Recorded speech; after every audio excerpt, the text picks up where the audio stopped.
twongeye kubasuhuza inshuti bakunzi ba Kibera Inka kandi tubaha ikaze mu kiganiro cyacu cy'uno munsi.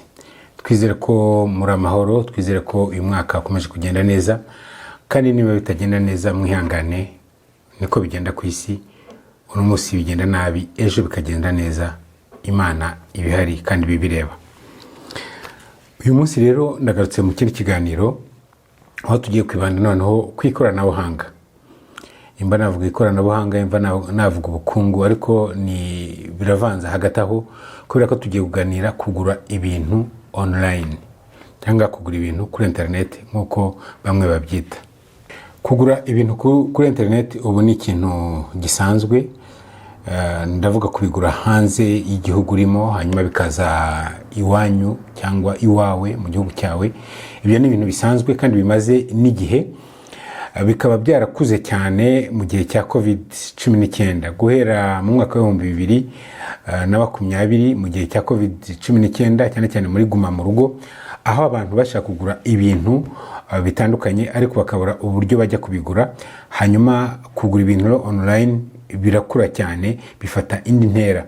Icyo gihe niho n'amakampani amwe n'amwe nka za Alibaba, za Amazon, za Netflix niho babonye amafaranga menshi, kubera ko babonye abakiriya benshi baguze batahageze ahubwo baguze online. Mu by'ukuri kugura online byari ibintu bisanzwe, ariko biza gufata intera nyine kubera kiriya cyorezo cya COVID-19. N'ubu ngubu abantu benshi bakaba barayobatse iyo nzira, aho kugira ngo umuntu yikore ajye nka Dubai n'urugero, ushobora kubura ahangaha ukagura ibintu, ugatuma ibintu bitumye kuri internet hanyuma bikakugeraho, kimwe no mu Bushinwa n'ahandi. Uyu munsi rero nicyo tugiye kuganira, tukaba tuganira ibyiza byabyo, bibi byabyo, uko wabikora, ingamba wafata kugira ngo utibwa, ndetse n'ibyo usabwa kuba ufite kugira ngo ubikore. Ikaze muri kiganiro Nditonto Charles.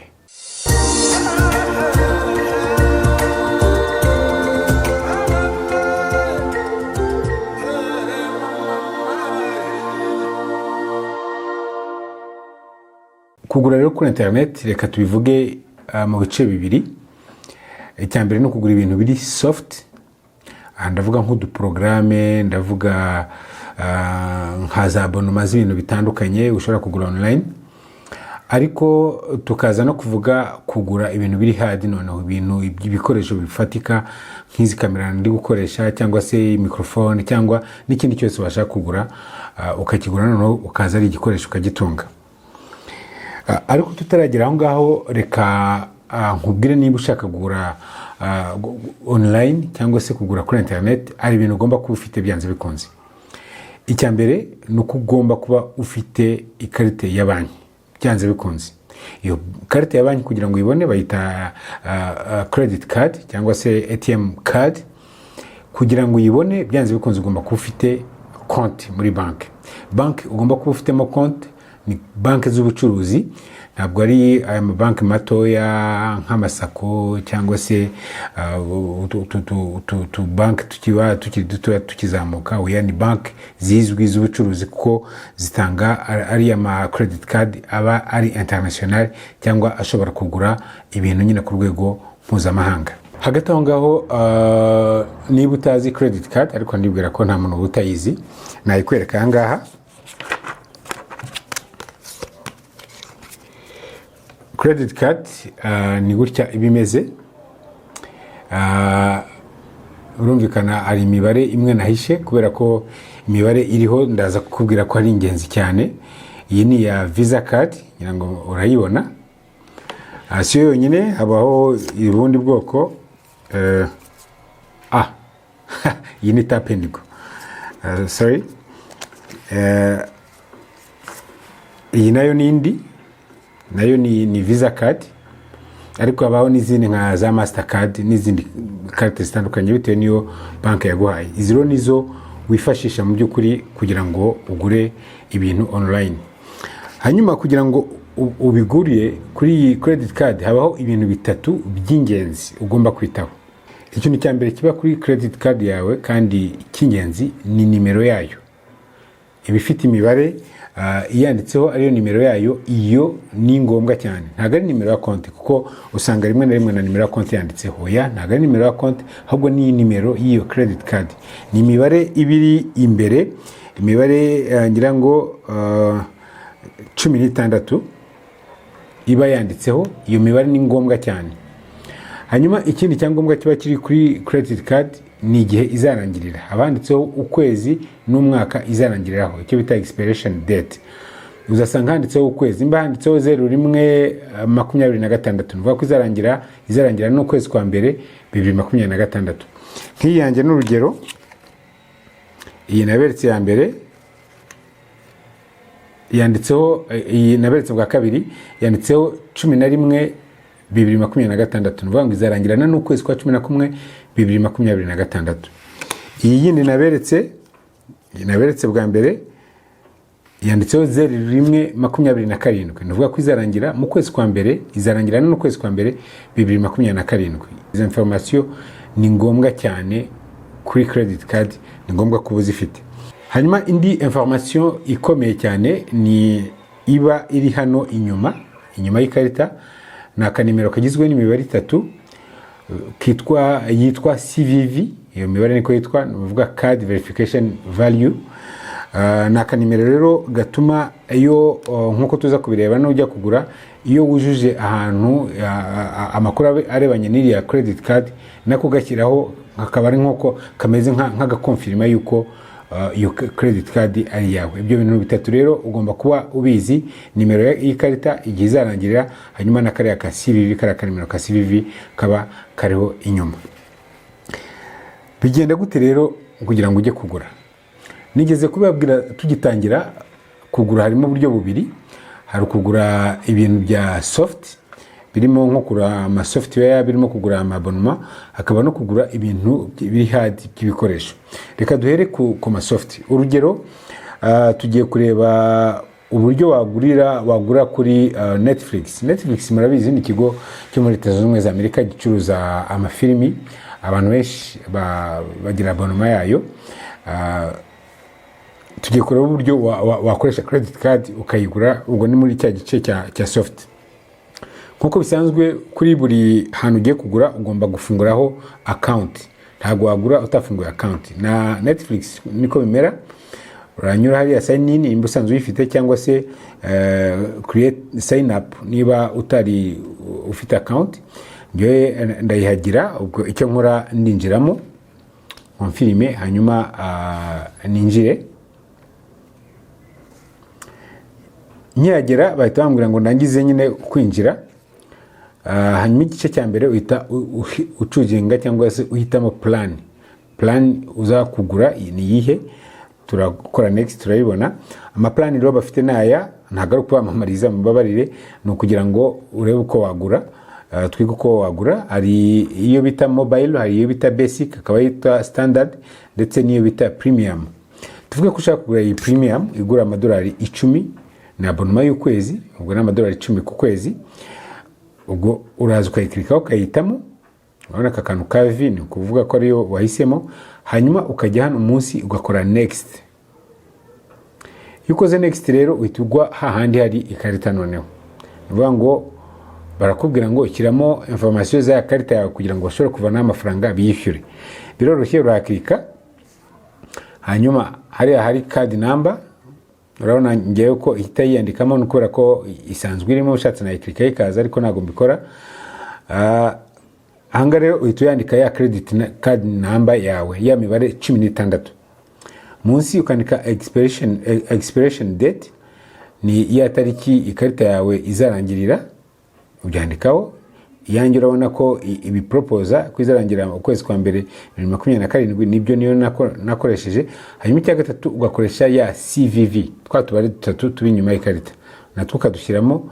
Ushatse washyiraho izina ry'ikadi uko yitwa cyangwa uyishyiremo. Hanyuma hano munsi bakakwibutsa yuko bagiye kuvanaho $10 kuri konti yawe. Warangiza ugasinya hano I agree, ni nko kuvuga ngo ndabyemeye. Hanyuma hano munsi ugakora start membership. Nge ntabwo nza kwakirika ko mpakiritse nabanguze abonema, kandi nta gahunda afite yo kuyigura. ngayo nguko rero iyo bigenze gutyo ubwo uguza abonoma nta kundi. Ikibaro ni iki? Amafaranga ahita ava kuri konti yawe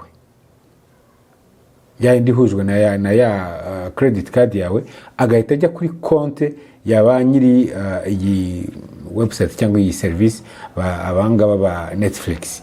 Ni ibintu biri automatique, ari bank ntago ijya kubyotoriza ngo irebe ngo ibingibi nibyo reka ngo mbireke bihite, nta nubwo bigiraho, izabibona muri raporo ko ari abantu baguze ibintu nyine amafaranga yagiye.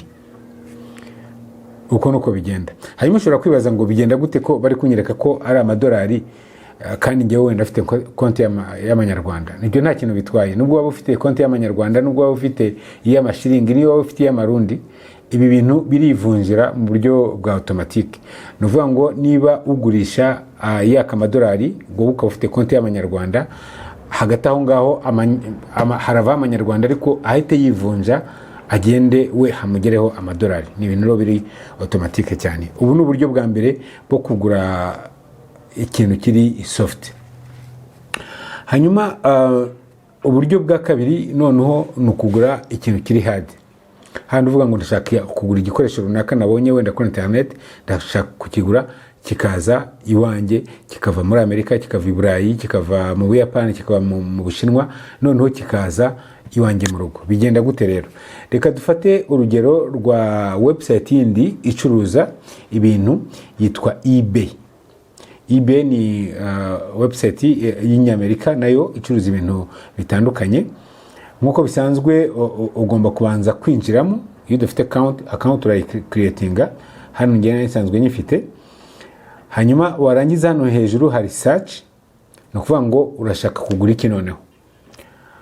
Sinzi ikintu wenda navuga ko twagura, ariko tuvuge ko dushaka kugura isaha ya Apple Watch.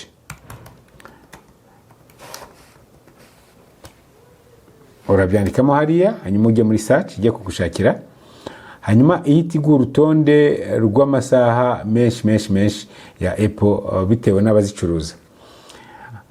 Tuvuge ko nshaka kugura muri izi ngizi, urahakirika afunguke.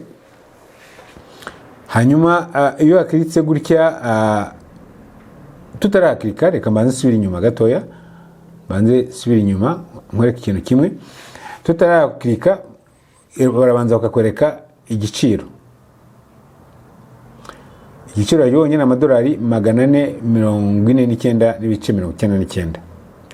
Hanyuma bashobora kukwereka nanone icyo bita amafaranga yo kuzana, shipping fees, amafaranga yo kuzana iki kintu kukivana iwabo aho kiri, urabona ko kiri muri Amerika, akakizana hano mu Rwanda. Ubwo ni amadolari 50. Mpise vuga mu Rwanda kubera ko account yanjye ifunguriye mu Rwanda, barabizi ko ari hano. Iyo ninjiye barabizi ko ibyo nshaka kugura ari kubizana hano mu Rwanda.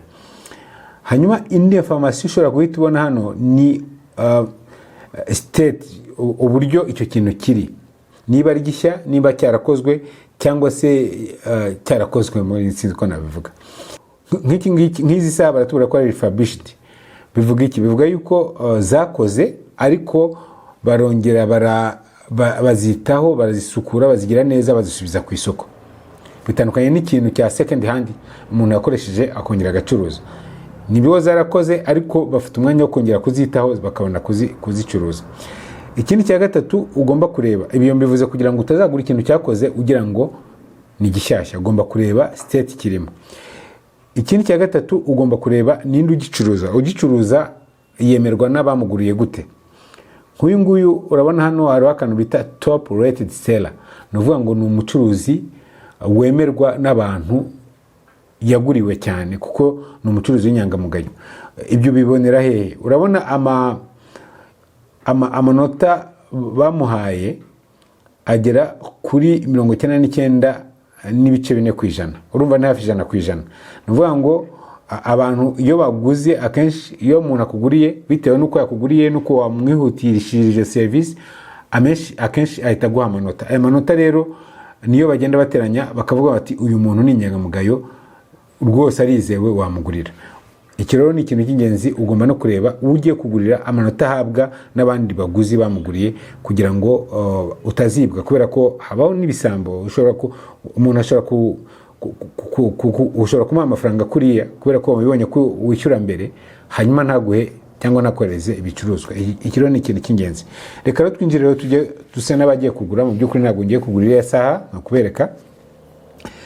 Tugeze hano twinjiye, ikintu uracyabona cya giciro kiracyahari, hanyuma bakakubura guhitamo ibara kuko harimo amabara atandukanye. Tuvuge ko dufata iyi ocean blue nayifashe, hanyuma ushobora kugura imwe cyangwa nyinshi. Hano ushyiramo umubare w'izo ushaka, warangiza ugakanda buy now.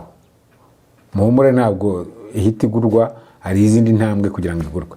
Tugeze hano rero duhita tugera hahandi noneho h'amakarita. Nk'ubu ikarita nakoresheje bahita bambwira ko yarangiye, nuvuga ngo ntabwo nigeze nshyiramo inshyashya yindi. Icyo bambwira bwa mbere ni uku-updatinga kugira ngo nshyiremo indi karita, cyangwa se ngashyiramo indi karita yaba Visa yaba Mastercard n'izindi zitandukanye. Izi ni zikunda gukoreshwa mu Rwanda.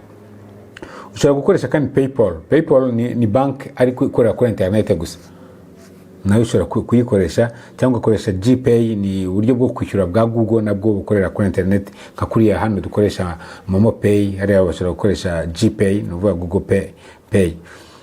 Haba uburyo butandukanye rero ushobora gukoresha bwo kwishyura. Ubwo ahangaha uhita ufata uburyo bwo kwishyura bwawe nyine. Hanyuma icya kabiri ni ahantu bashipinga icyo kintu bazakikoherereza hehe. Ubundi ugomba gushyiraho adresse y'ahantu utuye kugira ngo nikiza kikagera mu gihugu cyawe bazaguhamagare uze ufate igikoresho cyawe. Niyo mpamvu ubona adresse yanjye ushobora kuyihindura. Ikindi nuko ntabwo ari ngombwa gushyira adresse yaho utuye gusa, kuko nshobora kugura ikintu nkakigurira umuntu wenda uri nka Kampala, navuga ngo ndakiguze ndi hano ariko aho kigomba kujya ni Kampala, kigiyeho nshyiraho adresse ye y'i Kampala. Ni kimwe nuko nagura ikintu nkabanza umuntu uri muri Amerika ugiye kuzaza, aho kugira ngo ntange amafaranga ya shipping nkagishipinga iwe muri Amerika, noneho akazagifata akakinzanira hano mu Rwanda niba ari hafi kuza. Ibyo nabyo birakora kandi bigira umumaro, kuko mwabibonye ko ari amafaranga ya shipping. Turaza no kuvuga n'amafaranga y'umusoro, kuko iyo ikintu kije muri ubu buryo akenshi iyo kinejeje amadolari 50 kirasorerwa. Uburo no ahantu kigomba kuba shipped cyangwa aho bagomba kucyohereza mwabibonye. Information ya gatatu ni igihe kizakugereraho. Ibi nabyo ni ingenzi, kubera ko ari igihe ujya kugura ikintu ugikeneye cyane, wagombye kukibona mu minsi 2 cyangwa 3 cyangwa mu cyumweru cyangwa mu byumweru 2, ugasanga kiratinze cyane. Aha rero barakwereka igihe kizakugereraho. Urebye baravuga ko nk'iyi saha nyiguze yazangiraho hagati y'itariki ya 4 z'ukwa gatatu n'itariki ya 25 z'ukwa gatatu. Urumva ko harimo amezi 2 cyangwa ukwezi kumwe, no amezi 2. Nuvuga rero nimba ashobora guhitamo, nimba ashobora kurindira amezi 2 nayigura, nimba ntashobora kurindira ubwo nyine nashakira ahandi bohereza vuba. Ariko icyo nakubwira nuko iyi website ya eBay muri rusange itinda kohereza. Urumvikana ko ari igihe biterwa n'uburyo wakoresheje bohereza, ariko bo bakunda gukoresha iposta, hanyuma iposta rero igatinda. Nabo igihe kigufi bashobora gutanga kenshi aba ari ibyumweru 2 kugera ku kwezi, murumva rero kwitinda.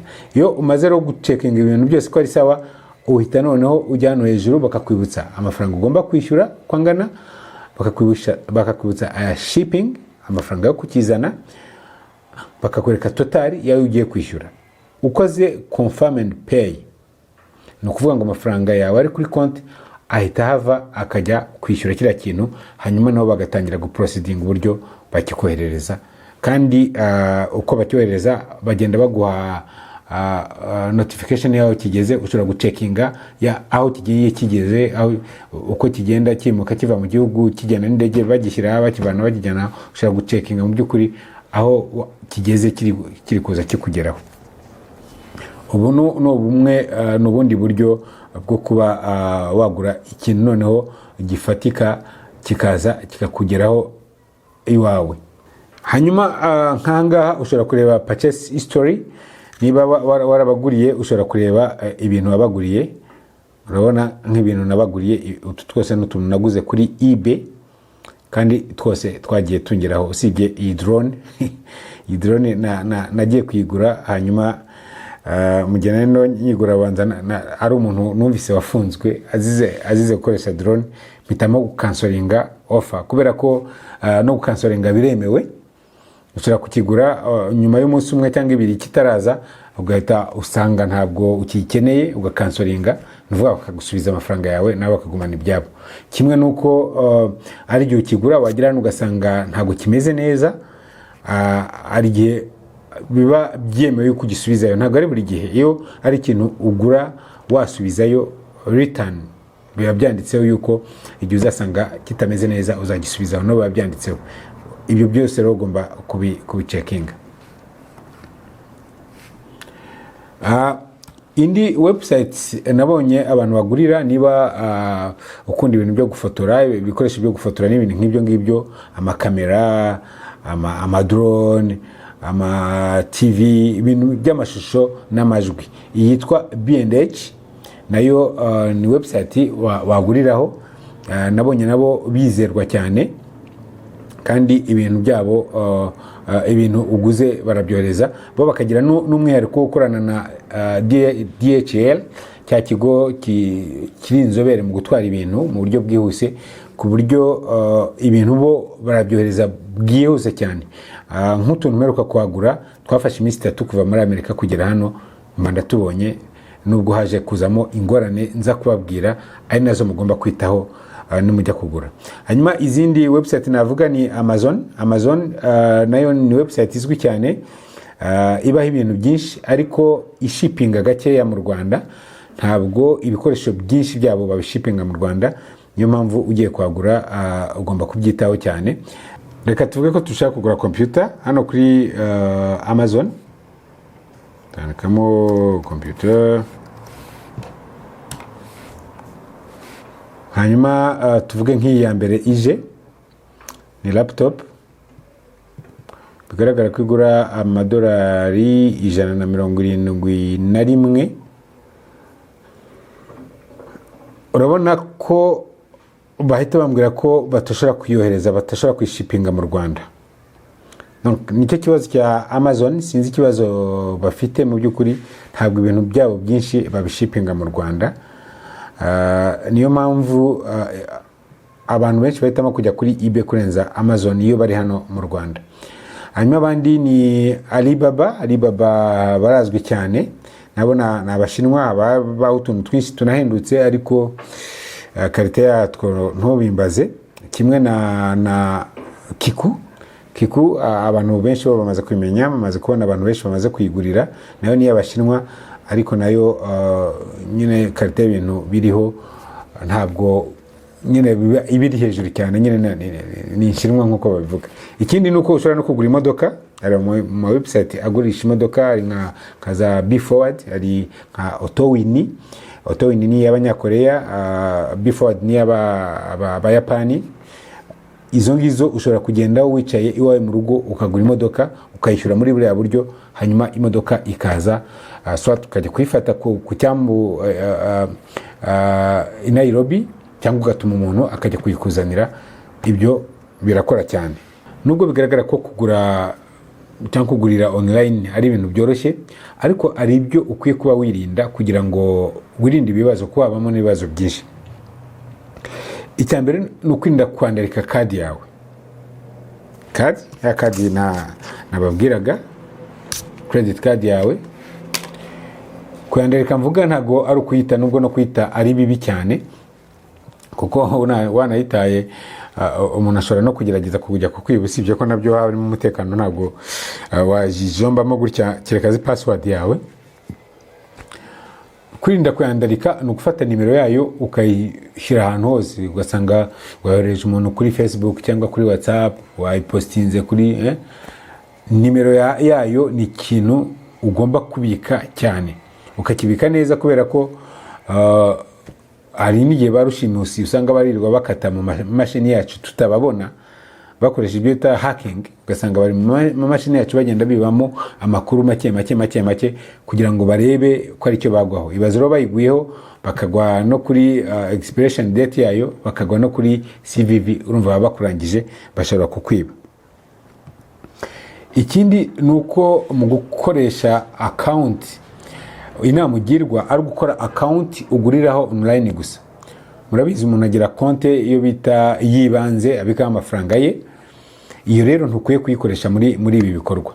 Ukwiye gufungura indi account ukayishakira credit card yayo, hanyuma wajya ushaka kugura ikintu runaka ugafata ya mafaranga ugomba kwishyura yonyine ukayashyiraho kuri ya account uguriraho, hanyuma ukagura. Ibi bizatuma mu by'ukuri iyo konti idahora amafaranga, nushaka kuyiba ntabe yakwiba amafaranga. Rero bitandukanye no kuba wafata konti yawe yibanze ngo ube ariyo ujya gukoresha mu kugura ibintu bya online. Icya gatatu nigeze kugikomozaho no kugurira ahantu hizewe. Ari imbuga zizwi zizewe nukwiye kugurira aho kugira ngo ujye kugurira ahantu utazi, umuntu akubwira ngo utanga credit card yawe kandi utahazi, ubona utahazi. Inama ikurikiyeho ni ibyerekeranye no gukora shipping. Gukora shipping ni uko buriya buryo nyine ugura hanyuma bakabikohereza bivuye hariya bikaza hano. Niba ufite umuntu uri hanze y'igihugu kandi uri hafi kuza hano, byaba byoroshye gufata icyo kintu ukakimwoherereza mu inshuti yawe wizeye, hanyuma akagifata akakizana. Impamvu ni ukubera iki? Nuko nk'aya masoko aba muri Amerika, shipping yo muri Amerika akenshi bari ubuntu. Nuvuga ngo bo iyo bacyoherereza umuntu uri muri Amerika bakimwoherereza ku buntu. Nk'aya saha twafasha urugero, kuyohereza hano na amafaranga 50,000 agera hafi ku 70,000 y'amanyarwanda, urumva ntabwo ari make. Mu gihe iyo bayohereje umuntu uri muri Amerika, kuko iri muri Amerika, bo bayimuherereza ku buntu. Uko niko ushobora gufata ibintu ugura, niba uzi umuntu uri hanze mu gihugu bashipinga ku buntu cyangwa ku mafaranga makeya, ukabimwoherereza ukabishipinga iwe, ukabyohereza iwe, hanyuma we akazabikuzanira, ariko bisaba kubimubaza, birumvikana ntabwo wakohereza umuntu gutyo ibintu. Ikindi icyo bishobora koroshya ni ikibazo cy'imisoro. Buriya gusora ni byiza, ariko ari igihe imisoro nyine ushobora kugura ibintu utayipangiye, utayibariye, bikakunanira no kubyishyura. Wajya kugura akantu wakaguze wenda $100, wajya kukishyura ugasanga baguciye $200 y'umusoro, ukayabura, ugasanga ibintu byawe bihombiyemo aho ngaho. Ari yandi wakaguze urayahombye, ari nako kantu uragahombye kuko ntufite amafaranga yo gukora deduwanuma cyangwa se kwishyura umusoro. Nguhaye nk'urugero rw'ibyambayeho mu minsi ishize, ngira ngo nta n'ukwezi gushize, naguze utu mikrofone, muratubona aka mikrofone nambaye na tugenzi twatwo. Ngura akantu k'agapaki biba biri kumwe na $200. Ngura n'akantu k'aga flash disk, flash isanzwe $40, ubwo ni $240. DHL ica banki y'amafaranga 18,000 ya shipping kukazana, hanyuma kamaze iminsi 3 kuva muri Amerika kugera mu Rwanda, iminsi 3 bahita DHL bampamagara bati akantu kawe kaje, ariko ntabwo uza kugafata hano kuri ofisi yacu, urajya kugafata ku kibuga cy'indege kubera ko douane yagafashe, ugomba kwishyura imisoro. Ndavuga nibyo nabyo biroroshye cyane. Ngenda ni nk'iyagatera nibanze nkakagoma, mvuga ni buriya umuveni wanjye wa mugani ugiye kumvamo, nabaraga ni 20-30 buriya tu ndahita ngasora. Ndagenda, icyambere nuko bitinda, habamo kuruse nyinshi. Nahageze saa 10 z'umugoroba, mpava saa 4 z'ijoro, ndi kwiruka muri utwo tuntu gusa kuko harimo amakuruse menshi. Icya kabiri nuko banki y'amafaranga ntari niteze.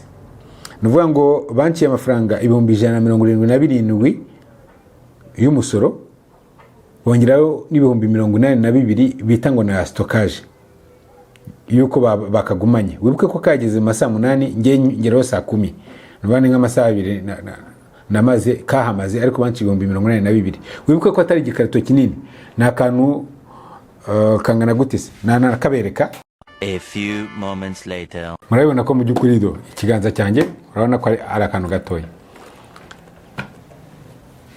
Nabiguze $240 ngeze hano nishyura umusoro w'ibihumbi 250 na bingahe, kuko aranarenga ko ni 177 kongeraho 82. Ibyo bivuze yuko jye natunguwe kubera ko sinari nabiplaninze, ntabwo nari niteze ko bazanca amafaranga, numvaga ibyo byose ari amafaranga make bazanca 20-30. Rero mbere yo kugura ibintu online ugomba no kureba umusoro bimeze gute, nzishyura ngahe, ese nzashobora kujya kwikora declaration, ko no gukora declaration nk'ubwo iyo ntajya kwikora declaration ngo mare yo masaha yose ndi kurwana nabyo, umudeklara yari kunca byibura 100,000 ukongeraho 250 na bingahe, urumva ko yari kuba ari amafaranga menshi ntanze ku tuntu dutoya kubera ko nta planize cyangwa se ntabaze iby'umusoro. Niyo mpamvu rero mbere yo gukora shipping, mbere yo kugura ikintu online, ugomba kureba n'ikibazo cy'umusoro ukamenya niba uzashobora kubivana muri majerwa. Bitabaye ibyo ngibyo, iyo utabivanyemo urabizi uko bigenda, barabigumana igihe runaka hanyuma bakazabiteza cyamunara kubera ko warabuze uburyo bwo kubivanayo. Ngayo nguko rero hanyuma inama nakugira ya nyuma, murabona ko umuntu afungura account kuri ariya ma website, wirinda gutanga password yawe. N'ubundi password yawe ni yawe, wirinda rero kuyisharinga kuko nabyo byakugiraho ingaruka. Ikindi ugakora password strong ikomeye, atari kuvuga ngo ndafata akazina k'umwana, ngo ndafata ngo izi tariki navukiyeho, ibintu nk'ibyo abantu bashobora kugesinga ku buryo bashobora kuvumbura ku buryo bworoshye. Ngayo nguko rero ni iki kiganiro gito nagira ngo tuganireho kuri ibi bintu byo kugura online, kubera ko nabibajijwe n'abantu 2 cyangwa 3. Nizere ko biza gufasha benshi.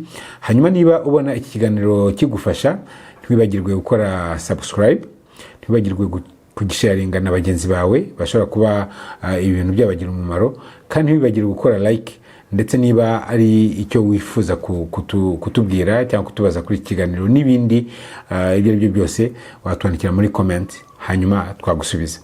Ndabashimiye mwese rero abo twabanye, mukomeze mugire ibihe byiza hamwe na Kiberenka.